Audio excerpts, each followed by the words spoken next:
ప్రభువును రక్షకుడైన యేసు క్రీస్తు అతి శ్రేష్టమైన నామాన్ని బట్టి ఈ ఉదయకాల హోసన్న దైవ సందేశాలు అనే కార్యక్రమం వింటున్న దేవుని బిడ్డలైన మీకు శుభం కలుగునగాక.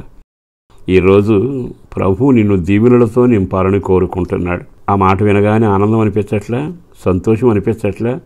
అయితే దేవుడు నిన్ను దీవెనలతో నింపబడాలి అనుకుంటే మన వ్యక్తిగతంలో కొన్ని కార్యాలు చేయాలి. ఒక్కసారి కీర్తనాకారుడు రాసిన 81వ కీర్తన 10వ వాక్యం మీ నిమిత్తం నేను చదువుతాను. నీ నోరు బాగా తెరుము, నేను దాన్ని నింపేదను. నువ్వు నోరు తెరిస్తే ఆయన నింపుతాడట. నోరుతో నింపడం అనే పదం దగ్గరకు వస్తే ఇక్కడ గమనించాల్సింది, ఒక ఆశీర్వాదకరమైన అనుభవంగా ఉండాలి అనుకుంటే నీ నోట ఆయన మాటలు నింపుతాడు, నీ నోట ఆయన సత్యమును నింపుతాడు, ఆయన గురించి పాటలు పాడే కృప ఇస్తాడు. ఎప్పుడైతే వేకున లేచి నీ జీవితంలో నీవు దేవుని కీర్తించడం, దేవుని స్తుతించడం, దేవుని పేరట శుభవచనాలు పలకడం, దేవుని పేరట ప్రజలను ఆశీర్వదించడం, ఆరాధనలో నిలబడి దేవుని గణపరుస్తావు, ఆయన చూసి అంటాడు, ఆహా, నా పిల్లల నోరు నేను చూశాను, నింపబడిన వస్తువులతో, కృపతోనూ, నీతితోనూ, సత్యంతోనూ, సాక్ష్యంతోనూ, ఆరాధనతో నింపబడి చేస్తున్నారుగా, వీరిని నేను ఆశీర్వదించేదాను. అంటే నీ వ్యక్తిగత జీవితంలో నీవెప్పుడైతే దీవెనల చేత నింపబడాలనుకుంటావో అప్పుడల్లా మొదట నీ నోరు నింపబడి స్తుతి చెల్లించి ఆరాధన చేసే వ్యక్తిలాగా ఉండాలి. రెండవ మాట చెబుతాను, నీవు ఆశీర్వదించబడే వ్యక్తిలాగా ఉండాలి అనుకుంటే నువ్వు చేయగలిగింది ఏమిటో తెలుసా? నీవు చేతిని చాపి బిగబట్టకుండా ఆ మందిరపు ధననిధిలోనికి నీ కష్టార్జితం తీసుకురావాలి. మరలా చెబుతాను, మనం దేవుని దగ్గరకు వెళ్ళినప్పుడు ఎవరో ఒట్టి చేతితో వెళ్ళరు. హైందవ ఆచారంలో కూడా దేవుని దగ్గరకైనా, గర్భిణీ స్త్రీల దగ్గరకైనా, పసిపిల్లల దగ్గరకైనా, వృద్ధుల దగ్గరికి వెళ్ళేటప్పుడు ఎవ్వరు ఒట్టి చేతితో వెళ్ళరుగా.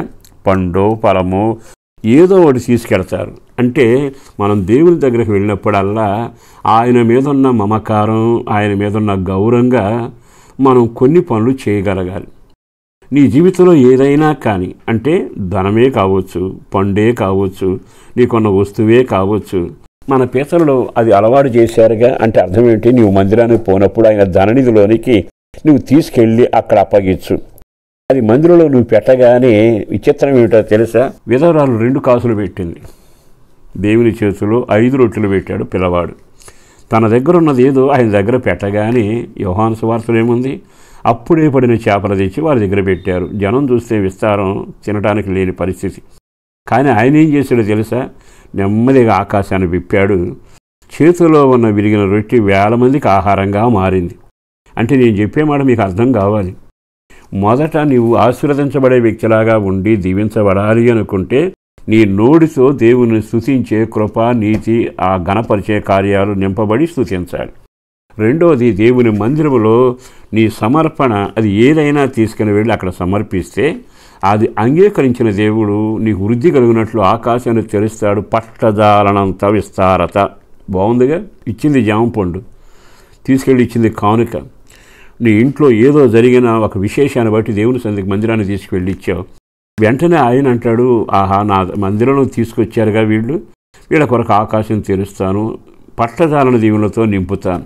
అంటే మన పెట్టుబడి తక్కువ, మనకు వచ్చే రాబడి ఎక్కువ. అంటే ఇది వ్యాపారం కాదు, భక్తి నిదర్శనానికి సంకేతం. అలా చేసి చూడు, పట్టజాలనంత విస్తారం చేత నీ గదులు నింపబడతాయి. బైబిల్లో రాయబడిందిగా. నా దేవుని దగ్గరకు వెళితే నేనేం తీసుకెళ్ళాలి? దైవజనుడు ఒక రోజున పట్టణంలో ఉంటే అతను కలవడానికి 2 వెళ్ళారు. వెళ్ళేటప్పుడు అనుకున్నారు, అయ్యో, దైవజనుడి దగ్గరికి ఎట్లా వెళతాను? అయ్యా, అంతా అయిపోయింది, మన దగ్గర వెండి ఉంది కదా, కొంచెం తీసుకుని వెళదాం. తర్వాత వెండి ఇచ్చారు, దేవుని మేలు పొందారు. తర్వాత దేవుని సందేశం విన్నారు, దైవ ప్రణాళిక తెలుసుకున్నారు.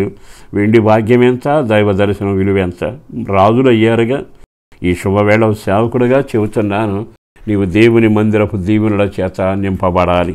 నీ నోరు నింపబడాలి, నీ కష్టార్జితం మందిరంలో రావాలి. దేవుడు పరలోకం చేత నిన్ను దీవెనల చేత నింపాలి. నీ సమర్పణే నీకు ఆధారం, సమర్పణే నీకు ఐశ్వర్యం, సమర్పణే సమృద్ధి. ఆ కృప మీకు కలుగునగా. పరిశుద్ధుడును ప్రేమబడిన ప్రభు వందనాలయ. ఈ శుభవేళ నీ మాటలు విన్న బిడ్డలను దీవించండి. ఫలభరితంగా మార్చండి.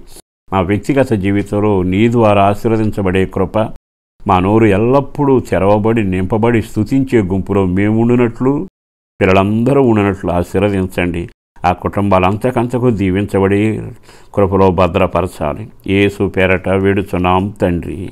ఆమేన్.